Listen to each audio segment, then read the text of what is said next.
이며 어떤 목적으로 모였으며 그들이 행한 일들은 어떤 것들이냐, 그것이 어떤 의미가 있느냐를 살펴보려고 합니다.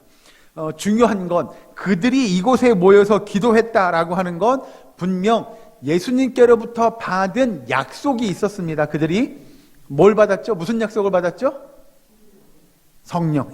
보혜사 성령님이 올 거다, 임할 거다. 그러니 그때까지 너희는 뭐 하지 말라고요? 뭐 하지 말라고 그랬어요? 이렇게 물어보면 또 함정이 걸리신 거죠. 뭐 하지 말라고 그랬던가? 라고 말씀하실 건데 거꾸로 설명해 볼까요?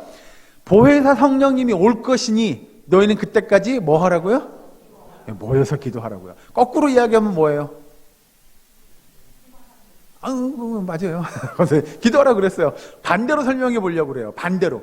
모여서 기도하라라고 이야기한 얘기는 거꾸로 설명하면 뭐 하지 말란 얘기예요? 흩어지지 말란 얘기예요. 왜 이게 중요하냐? 나중에 사실은 예수님께서 약속하신 보혜사 성령님이 임하고 난 이후에는 그들은 사실 더 뭐 해야 하냐? 더 성령님의 임재를 경험하고 나서 그들은 더 뭐 해야 돼요? 물론 기도는 계속 해야죠. 근데 그 이후에 그들은 더 흩어져 있습니다. 저는 감기 아닙니다. 갑자기 목이 메어서. 예. 뭐냐? 이게 초대교회가 가지고 있는 특성들입니다. 그 이전까지는 이 구약시대 때는 다 모이는 교회라고 그랬잖아요. 근데 신약시대 이후는 뭐 하는 교회예요? 흩어지는 교회입니다. 예를 들면 그런 거예요. 여러분들이 오늘 이렇게 예배 드리시잖아요. 예배 드리고 나면 뭐 하실 거예요? 그러죠. 어디로 흩어지실 거예요? 어디로요? 다 좋은 데 가시는군요.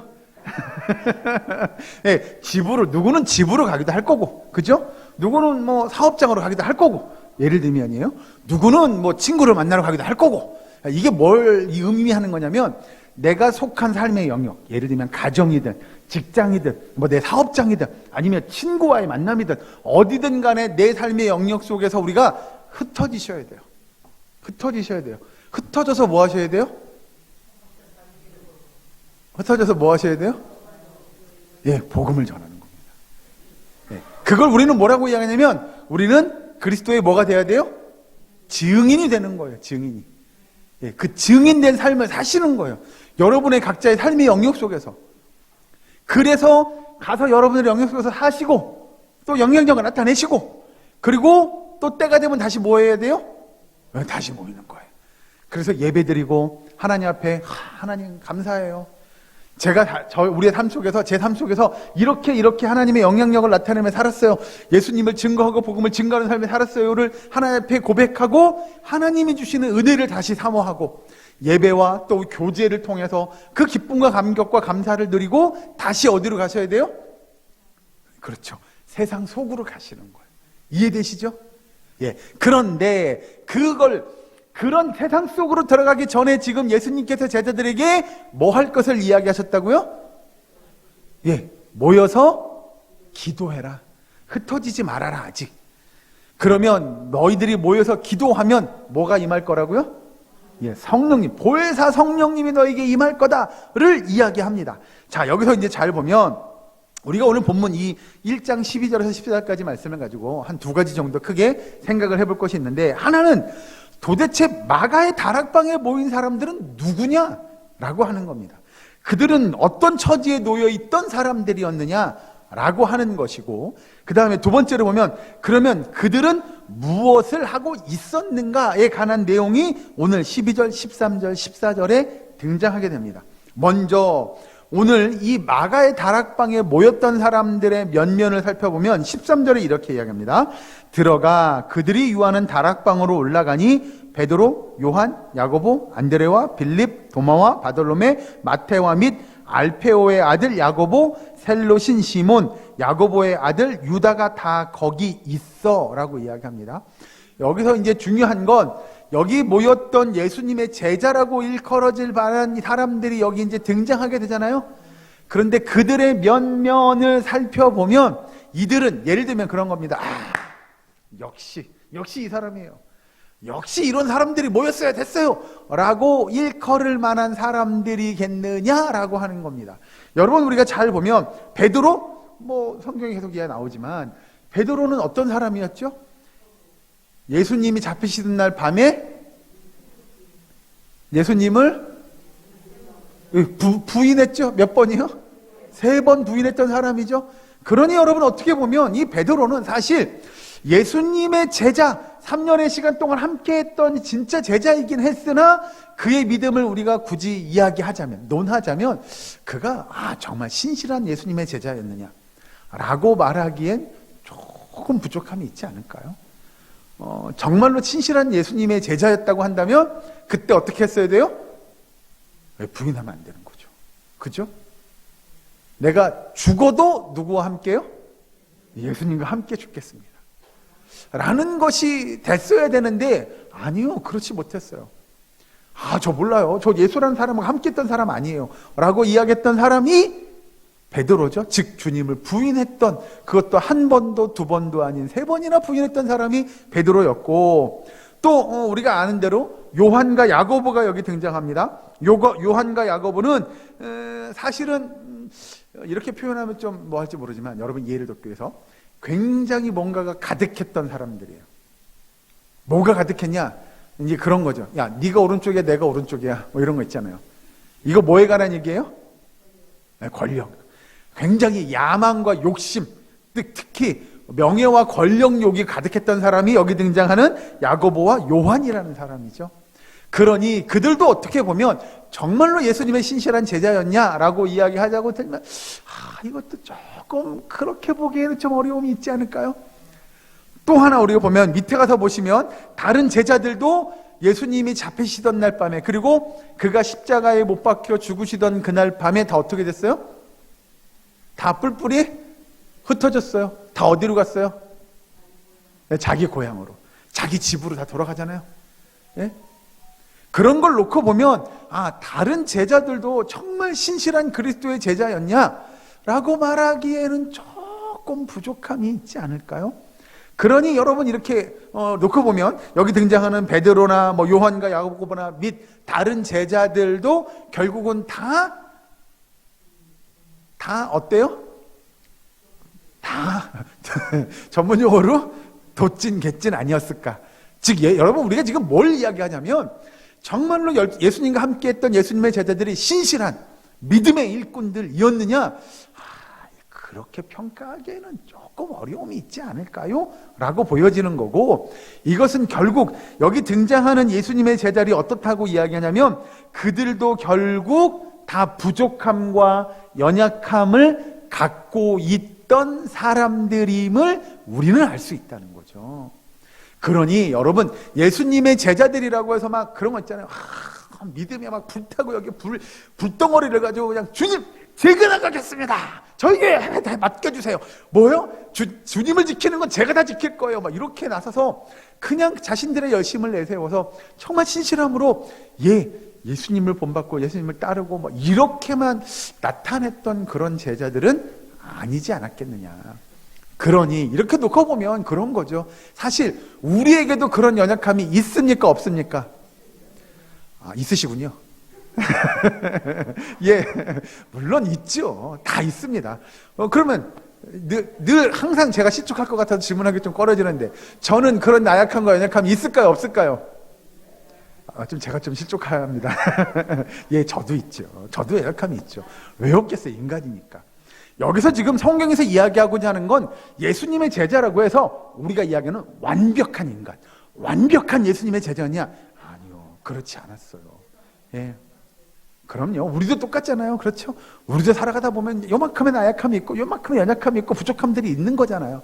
여기서 그런데 중요한 건 예수님의 명령을 듣고 마가의 다락방에 모였던 사람들의 면면을 보자니 예수님의 제자들도 그렇게 흠이 있고 나약하고 연약함이 있었던 인물들이더라는 거예요. 그리고 14절도 여기 다시 한번 같이 한번 읽어주실까요? 14절 시작. 여자들과 예수의 어머니 마리아와 예수의 아우들과 더불어 마음을 같이하여 오로지 기도에 힘쓰더라. 아멘. 여기서 이제 또 등장합니다. 누가 등장해요? 이 마리아인데 어떤 마리아예요? 예수의 어머니 마리아예요. 그러면 그냥 상상해 보죠. 예수님의 어머니 마리아는 그러면 예를 들어서 그 당시에 영향력 있는 사람입니까? 아니에요, 여러분. 예수님의 어머니 마리아도 여기서 잘 보면 사실 여러분 이 성경의 내용을 행간을 좀 보시거나 이 뒷배경에 있는 내용을 좀 보셨으면 좋겠는데요. 예를 들어서요, 우리 권사님들, 뭐 우리 다라고 생각하죠. 우리가 모두가 다 예수님의 어머니 마리아라고 상상을 해보죠. 지금 약 40일 전에, 대략 40일 전쯤에 누가 죽었어요? 아들이 죽었어요. 그런데 아들의 모습을 살아있을 때에 죽기 한 3년 전부터 아들의 모습을 이렇게 보니 아들이 누구와 함께 다니더라는 거예요. 누구랑 함께 다녀요? 자기 제자라고 이야기하는 사람들하고 함께 다니더라는 거예요. 네? 같이 먹고 같이 자고 같이 여기저기를 막 가나안 땅 여기저기를 막 휘젓고 다니고 막 그래요. 네? 그랬는데 그 마지막에 자기 아들이 일종의 모함을 받아서 죽게 됐어요. 예? 죽게 됐어요. 그랬는데 그때 자기 아들과 함께 했던 사람들이 있었다고 그랬어요. 누구요? 자기 아들의 제자들이에요. 그런데 제자들이 뭐라고 했어요? 앞에 우리가 이야기한 대로 모른다고. 네. 나쁘게 표현하겠습니다. 네? 권력이나 탐하고 말이야. 자리나 노리고 말이야. 그럴 줄만 알았지. 내 아들이 모함당해가지고 십자가에 못 박혀 죽어가는데 제자들이라고 하는 사람들은 어떻게 해요? 다 뿔뿔이 흩어져요. 다 도망가요. 심지어 모른다고 부인해요. 그러면 어머니 마리아가 갖고 있던 아들과 함께 했던 그 제자들에 대한 마음은 어떠했을까요? 이거 한숨을 푹 쉬시는데 아마 그런 마음 아닐까요? 그죠? 이게 답답한 마음, 또는 좀 심하게 표현하면 약간의 배신감도 있었을 거고, 또 한편으로는 저 사람들이 이해 안 되는 거죠. 내 아들이 살아서 그렇게 막 복음을 전하고 막 이렇게 다닐 때는 그 옆에서 뭐라도 얻어먹으려고 뭐라도 되려고 했던 사람들이 내 아들이 모함받아 죽게 생겼으니까 다 도망가요. 그런데 지금 여기 마가의 다락방에 그 어머니 마리아와 누가 함께 해요? 네, 그 제자들이 함께 하고, 그리고 여기 14절에 등장하는 예수의 아우들이라고 이야기해요. 그러면 여러분, 예수의 아우들, 예수님의 동생들은 그럼 예수님을 인정했을까요? 아니요, 여러분. 예수님께서 그래서 인자가 고향에서는 대접을 못 받는다 라고 말씀하시는 얘기는 뭐냐면, 예수님의 제자들도 예수님을 뭐 하지 않았어요? 인정하지 않았어요. 즉 메시아로 하나님의 아들로 인정하지 않는 거예요.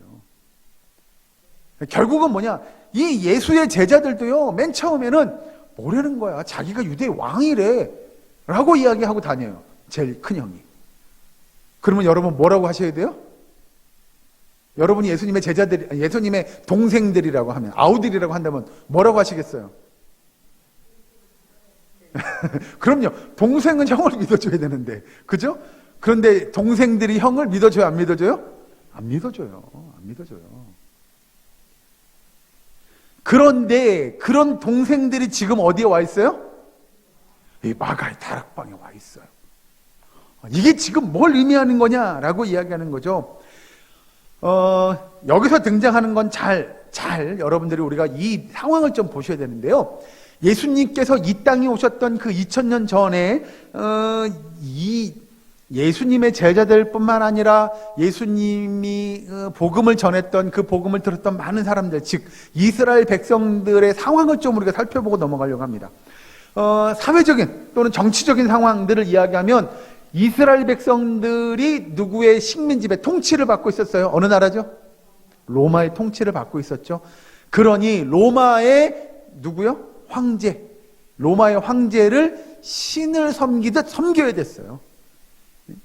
이해되시죠? 그 로마의 황제의 통치를 받고 있었습니다. 그리고 그래서 결국 이스라엘 백성들이 하나님을 바라보고 하나님께 예배하고 경배하기보다는 왕을 섬기는 일들에게 그들이 굉장히 중요했고, 결국 로마의 통치, 로마의 식민 지배를 받는다고 하는 이야기는 결국 뭐예요? 로마의 정치적인 사상 내지는 문화 또는 뭐예요? 종교를 영향력 아래 놓을 수밖에 없는 거죠. 그것들을 같이 따라야 하는 거예요. 그러니까 여기서 보면 유대인들이 지금 어떻게 보면 로마인들에 대한 적개심이 가득 차 있는 거죠. 왜냐? 로마가 우리를 억압해요. 이스라엘 민족을 압제하고 있는 거잖아요. 통치하고 있는 거잖아요. 그러니 이거 빨리 이 압제에서 벗어나고 싶어. 이 억압을 어떻게든 풀어내고 싶어요. 그런데 그들에겐 능력이 없었어요. 그런데 누가 나타나요?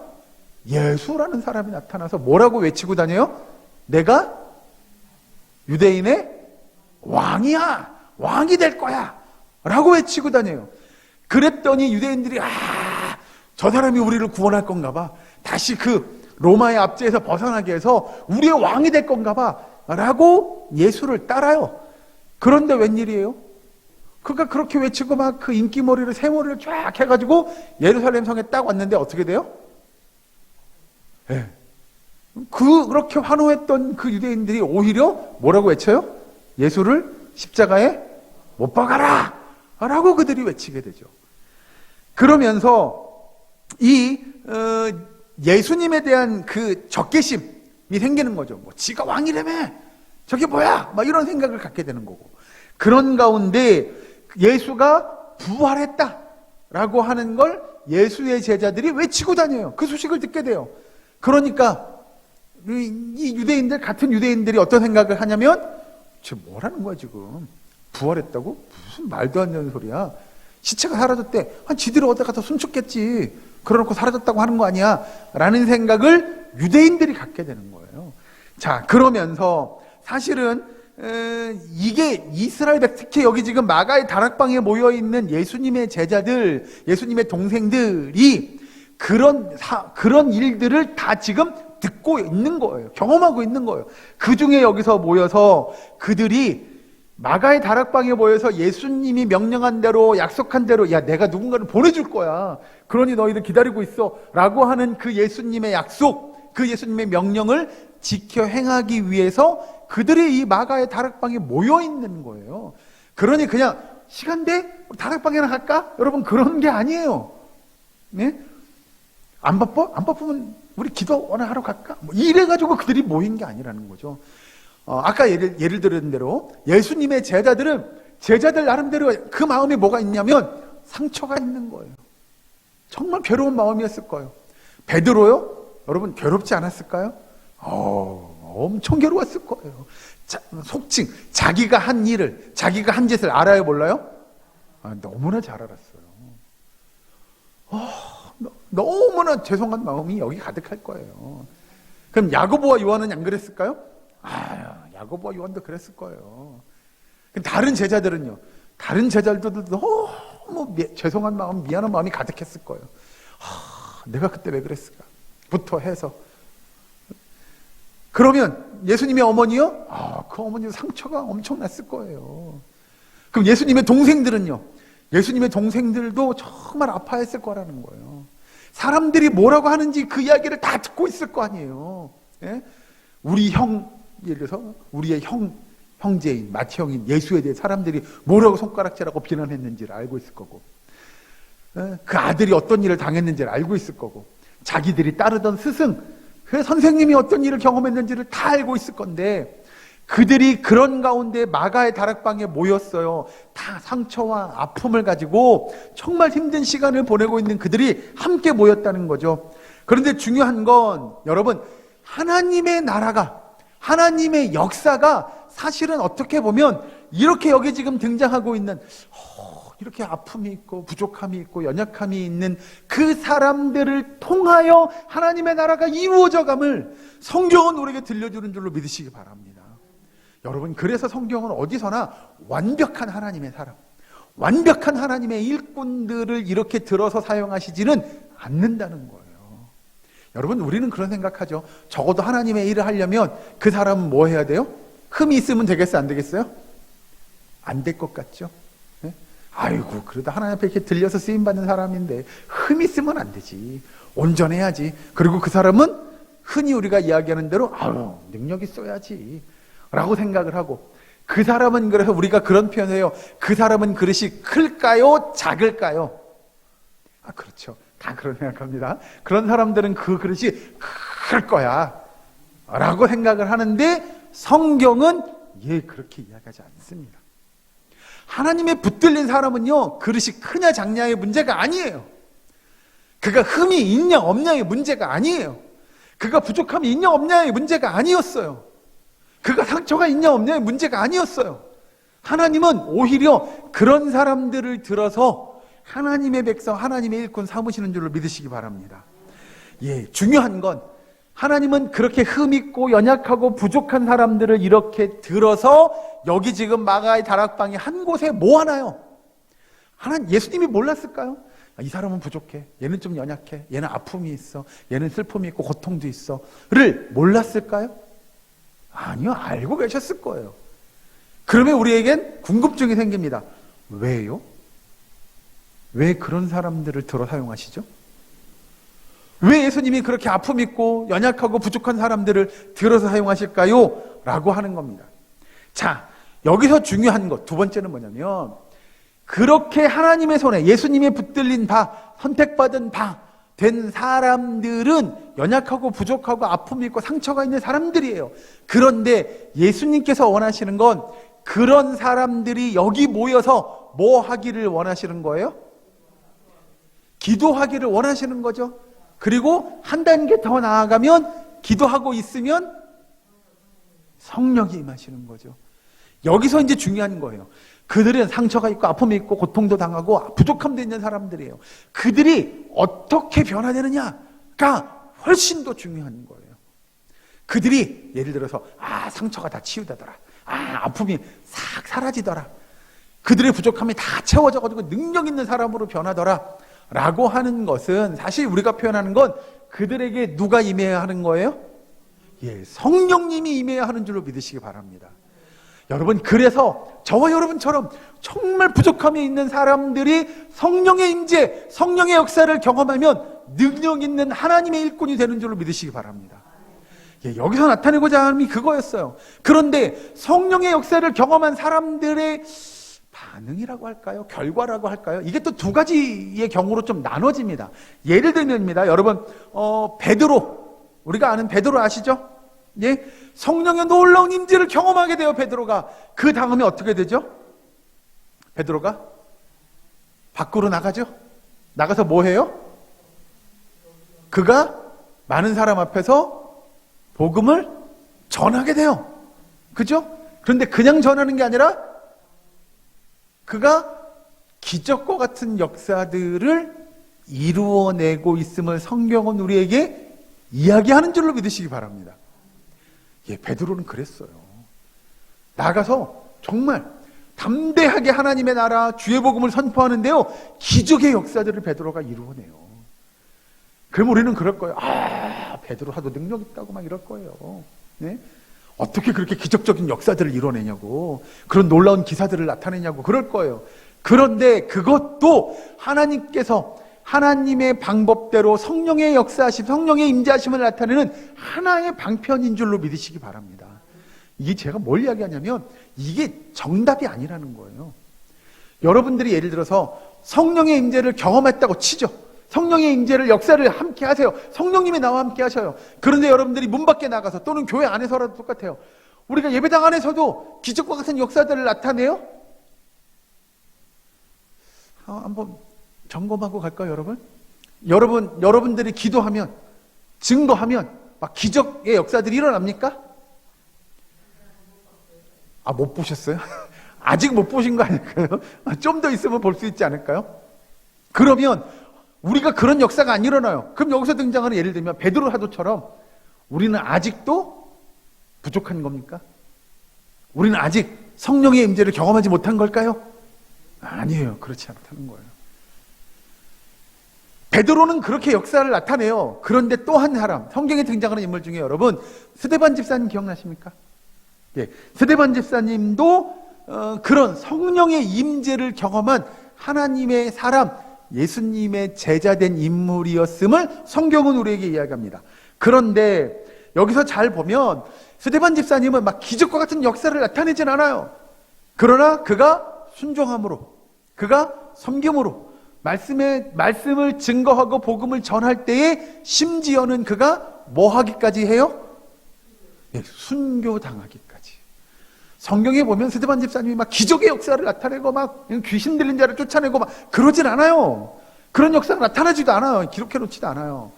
그런데 그가 잘 하나님을 섬김으로 하나님의 역사를 신실하게 이루어가는 하나님의 일꾼으로 성경은 기록해주고 있다는 겁니다. 그러니 똑같이 베드로나 스데반 집사님이나 성령의 임재를 경험하긴 했으나 그 성령의 역사하심이 나타내는 방법들은 다 다르더라는 거죠. 여러분들에게 하나 질문하고 물어볼까요?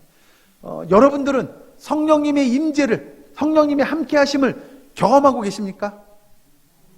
예, 그렇다고 한다면, 우리가 성령의 임재를, 성령의 역사하심을 경험하고 한다면 우리도 그 성령의 임재를 나타내셔야 돼요. 증거하셔야 돼요. 그게 어떤 이는 혹자는 베드로처럼 막 기도했더니 막 방언의 은사가 터지고, 어떤 사람은 통변의 은사가 터지고, 어떤 사람은 신유의 은사가 임하기도 하고 막 그러더라는 거죠. 그런데 나는요, 어때요? 나는 어때요? 하나, 저는 이렇게 조용하죠. 왜 우리는 이렇게 조용한 거죠? 막 그런 역사들이 막 빵빵빵 터져줬으면 좋겠는데 이게 안 돼요. 왜 그런 거냐고 물어보신다면 뭐라고 답해 주셔야 돼요? 그건 당연한 거예요.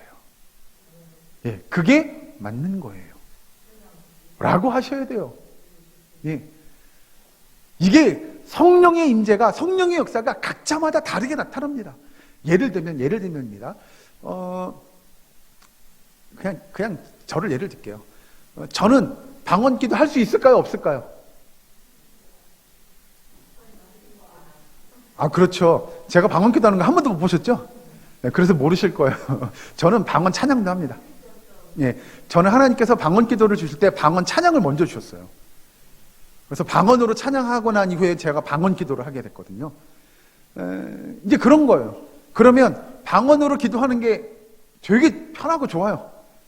네. 그런데 저는 방언으로 앞에서 기도하는 게 하나님 앞에 옳지 않다고 생각해요. 여러분들에게도 옳지 않다고 봅니다. 그래서 기도할 때 방언기도 잘 안 합니다. 그런데 이제 어떤 분들은 그런 분 있어요. 개인 기도할 때 막 방언으로 나는 크게 기도해야 한다고 하시는 분들이 있어요.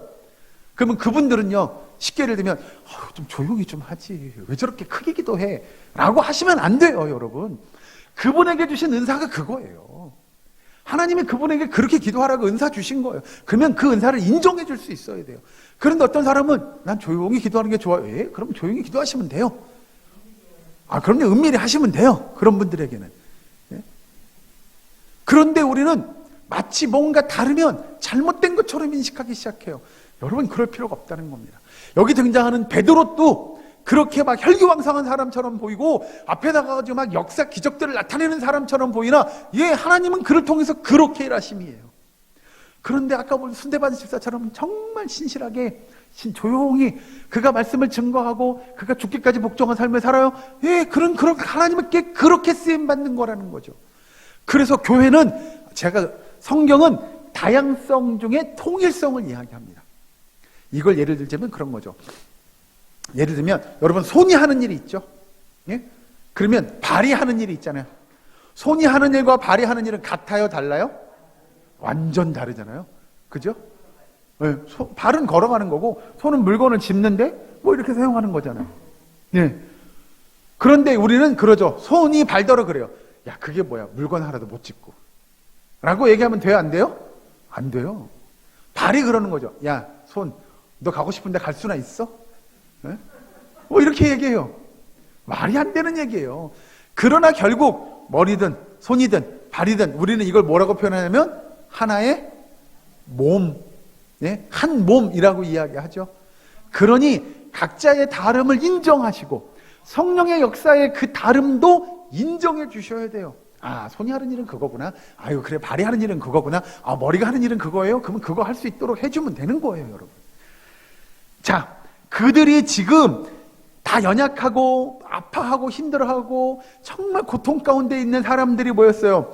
그들이 지금 예수님의 부활을 목격한 증인들로 한자리에 모였어요. 예? 아까 예를 들은 12명의 제자들도 모였고 어머니 마리아도 모였고 예수의 형제들도 다 모였어요. 이건 뭐 하는 거냐면 서로 모여가지고 당신 왜 그런 거야? 제자라며 부인할 수 있어? 다 도망갔지 당신들? 뭐 이럴 게 아니라는 거예요. 서로 뭐 해야 돼요? 기도하기 전에 서로 뭐 해야 돼요? 따라하시죠. 용납. 예, 용납해 줘야 돼요. 예. 아 그래 괜찮아. 예? 그 인정해 주는 거죠. 예수님의 제자들이 예수님을 부인했어요. 도망갔어요. 그래 그럴 수 있어.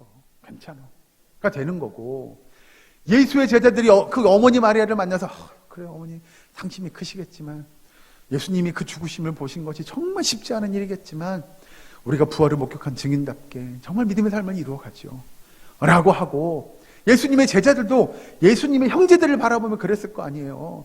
형제들, 동생들이 돼가지고 말이야. 형 예수님을 그렇게 못 믿냐고, 손가락질하고 비난하고, 동생들도 그랬을 거 아니야. 아니, 우리 형이 지금 제정신이 아닌데, 뭐? 선생님이라고? 스승이라고 따라다녀? 저들도 다 미쳤어. 제정신 아니야. 라고 생각했던 그들이 서로를 용납하고 이해해 주는 거예요.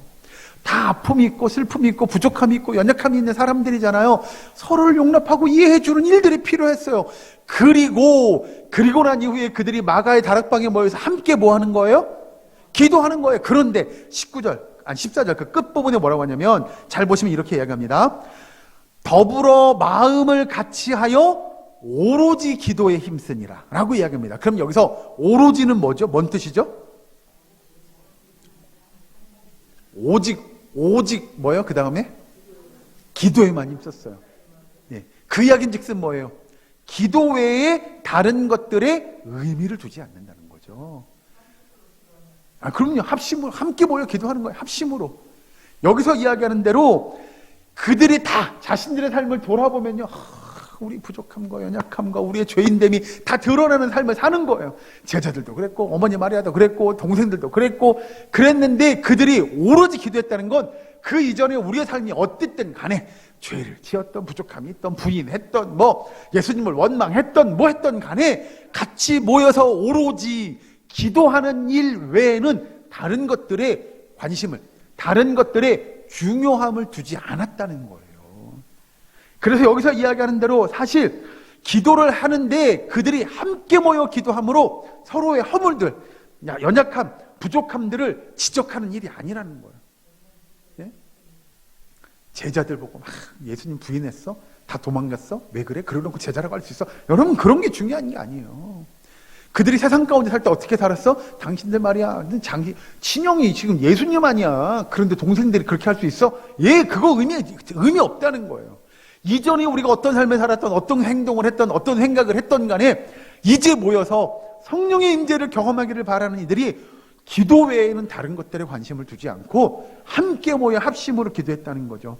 중요한 건 성령 충만함의 결과로 그들이 아주 급작스러운, 정말 기적과 같은 역사들의 변화를 경험하는 그 능력을 나타내는 사람도 있었을 것이고, 어떤 사람은 성령의 임재를 경험했는데 별 다른 특징 없이 너는 그냥 그래요. 뭐 성령님이 임재를 경험한 것 같긴 한데 뭐 제가 기도한다고 막 기적적인 역사가 일어나고 막 그렇지도 않아요 라고 일컫는 사람들도, 그러나 그들도 아주 조금씩 그들의 생각과 그들의 성품과 그들의 삶이 변화되더라는 거죠.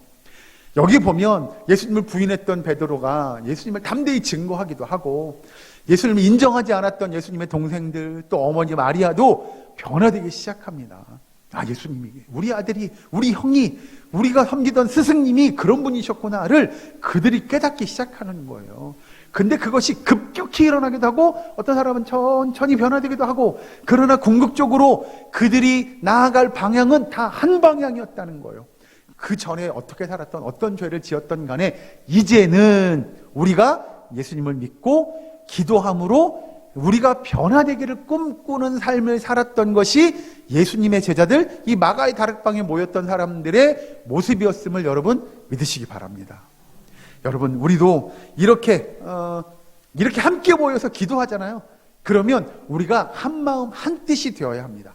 그리고 한 방향으로 같이 나아가야 합니다. 서로를 용납하고 함께 기도함으로 성령의 충만한 임재를 경험했음을 우리가 함께 증거하고, 그리하여 예수 그리스도를 증언하는 데까지 이룰 수 있는 저와 여러분들 되기를 주의 이름으로 간절히 축원합니다.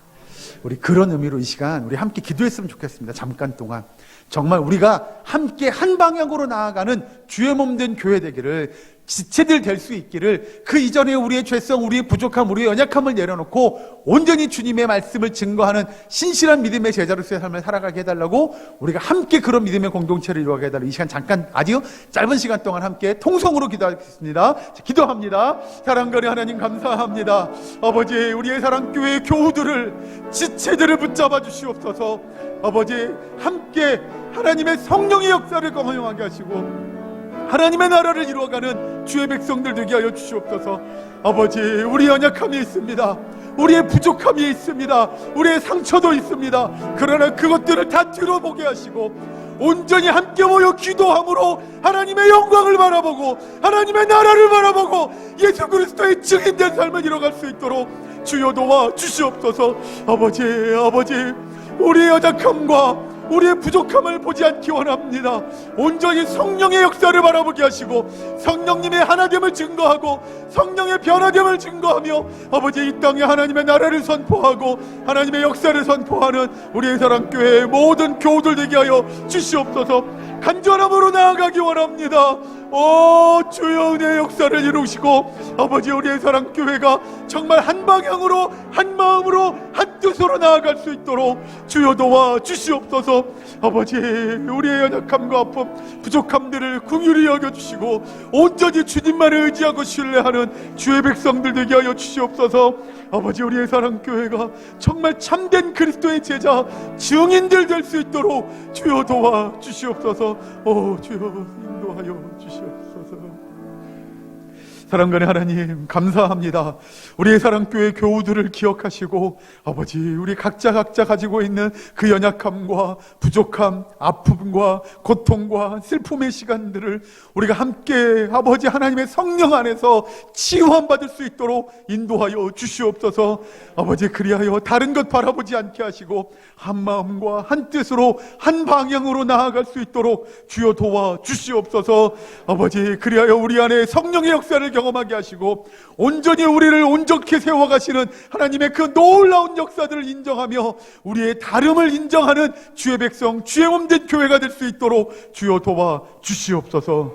아버지, 온전히 우리의 사랑교회의 모든 권속들의 삶 가운데 주님께서 함께 하시고 예수님의 증인된 삶을 살기에 부족함 없도록 주께서 인도하여 주시옵기를 간절히 바라옵고나오며 예수님의 이름으로 기도하옵나이다. 아멘.